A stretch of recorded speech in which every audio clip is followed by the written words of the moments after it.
problem right now. Yeah, 100%.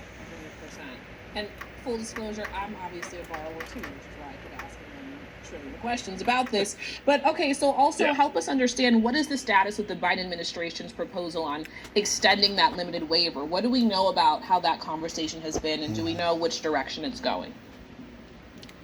Yeah, so just for a point of clarity, the limited waiver is an expansion of the Public Service Loan Forgiveness Program. Hear that? I lost it. I'll come back. I'm 50 years old. I've already bought his house once in interest. Okay. You little punks. Sorry to call you punks, but you know what? Government's not going to bail you out. I've had so much bank fraud, it's not even funny on this place. This kid's crying about a loan. College loan. You went to college, kid. Easy for people to access to. Pay your bill, dude. I've been paying it for a long time. Pay your bill. Until October of You're just a young blood. Jump on we board. Really need to get That's your government. And awareness efforts up and running to make sure folks can take advantage of the student loan forgiveness program while it's still, in this expanded form. Right. Okay, so as I'm sure... We got no money to pay your bills, kid. People are in a lot of different situations approaching these decisions, right? So we want you to... I should already own a house. Help as many people as possible by debunking some student loan myths that are out there. So let's start here. Myth or fact, consolidating a student loan is the same as refinancing one? That is a myth. Consolidation is a technique folks can use to combine multiple federal student loans into one. There are a lot of benefits and there's a lot of consequences for doing so. You better make sure you pay. Your interest rate for most federal student loans, that is not really an option available to them. Before we get to the last one, I do want to ask you, though. Why is that? Because they have no jobs in this field. What do you think are the chances of student loan debt forgiveness, even if it's the $10,000 per borrower we've heard the president talk about recently? What's my mortgage loan forgiveness on you people? I've already been bankrupt once, not bankrupt, but that lightly because we don't want to get people's hopes almost up. lost my house. We're actually going to come through with a win. But I can tell you, as someone who's worked on this issue for almost a decade now, we are closer than ever. We have heard this president say out loud that he's going to make a decision on student debt cancellation. He promised on the campaign trail to cancel student loan debt.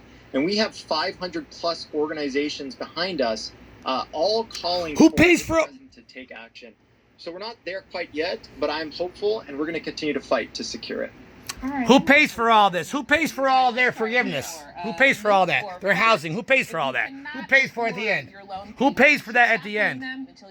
Because I'm still paying my mortgage.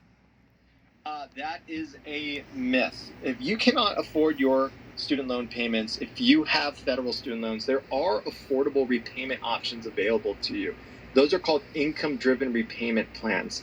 And so we want borrowers to be aware of their options. You do not have to give up.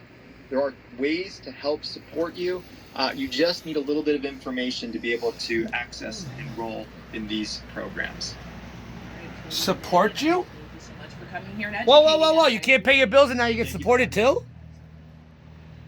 Let's take a look at some of the other stories making headlines. Much let's needed relief, look. more baby formula could soon be coming to our shelves for more families. On Thursday, President Biden signed the Formula Act of 2022 into law. This comes amid Don't keep all the oil over here either. The Formula Act amends Let's not talk about what happened in October either. To temporarily suspend rates. Big cover up on that one.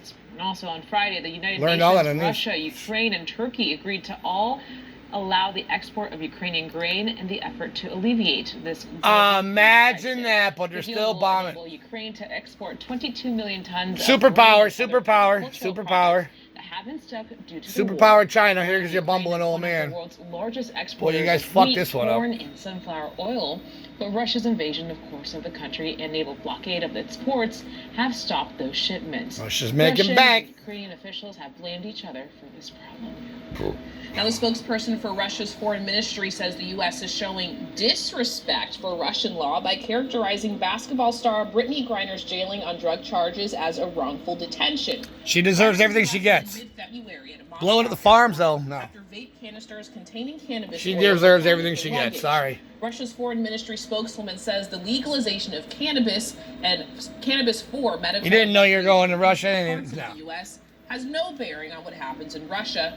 Griner faces up to 10 years in prison if convicted. Hey, so I got can't do the time, don't do the crime. More Alex News after this. You thought you were funny, I guarantee it. Welcome back, friends. Welcome to OX News.